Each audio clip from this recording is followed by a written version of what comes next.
So you guys just saw the rotational motion of an ice cream cone. Believe it or not, it had its own moment of inertia. Today we'll calculate that moment of inertia of a solid cone by deriving a formula for it. All you need is some basic integral calculus, algebra, and you're ready to go. But it's still recording. Turn it off, you freak. So first we'll have to find the density of the object in order to find its moment of inertia. So density is equal to the mass over the volume of a solid cone, which is 1/3 pi r squared times the height.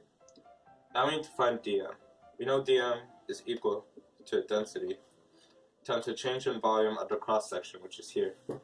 So this is equal to density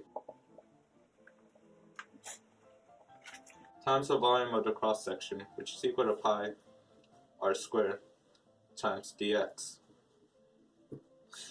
Now what we need to do, well, first we can cross out the pi's, and we also need to substitute the r squared in terms of x. So if you look here, the radius of the bigger triangle is similar to the radius of the smaller triangle, while the height of the bigger triangle is similar to the height of the smaller triangle. So we could say capital R is to lowercase r as h is to x. If we rearrange this, we should get this.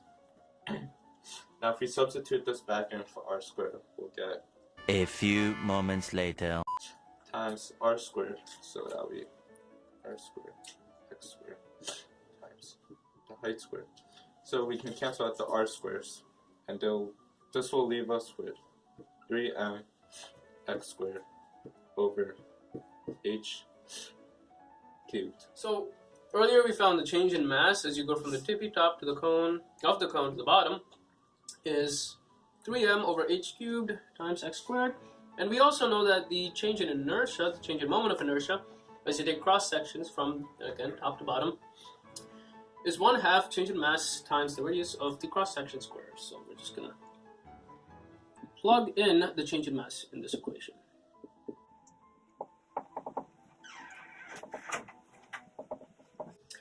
So now we have this in terms of dx, but this r is also a variable. But we earlier found out the proportion where r equals r over big R, radius of the cone over height of the cone, times x.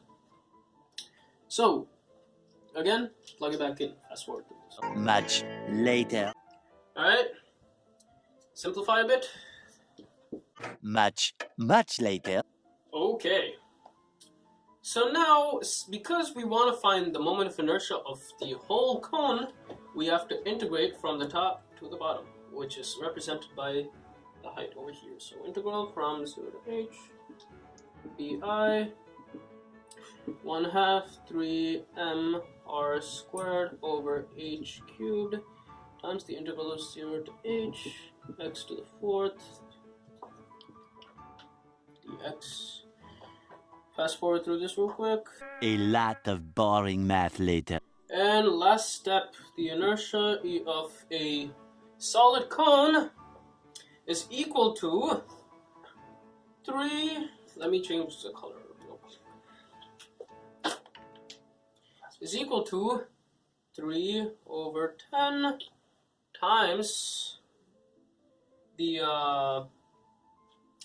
h's cancel out for the most part. This is supposed to be a 5, so let me just go and change that real quick, because this and this add up. Alright, so the h's cancel out, this goes in there, that cancels out. Alright, 3/10 times the mass times the radius of the big circle squared.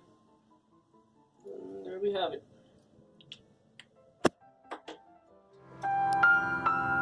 We have the moment of inertia formula for a solid cone, which we have right here. And we're going to find the mass by placing this on a scale. And the scale reads 0.2 kilograms. Following that, we're going to find the radius here. So we're going to take this ruler and then stick it at the bottom of the cone like that. And you see we have 3.5 centimeters. Or, if you're unsure, you have 7 centimeters, and then just divide that by 2. So we're left with 0.035 meters. Thing into this formula. So we have I equals 3/10 times 0.2 kilograms times 0.035 meters, and that quantity will be squared. And that will result in the answer being 7.35 times 10 to the negative 5th kilograms times meters squared. Meanwhile,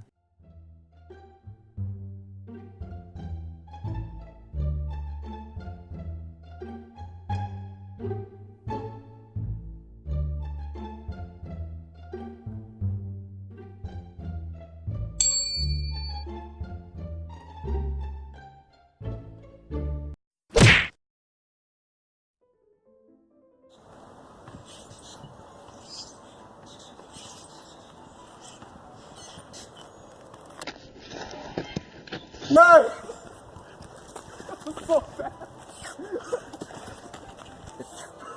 Wait, Jason. Did I look like Clunk? I'll show you how.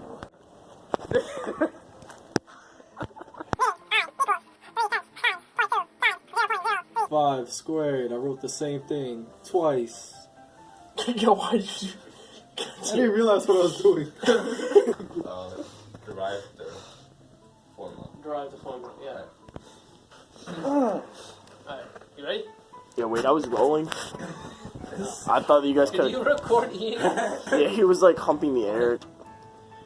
And it reads 0.2 kilograms. Restart the video. I'm supposed to die. Rotate, rotate, rotate, rotate.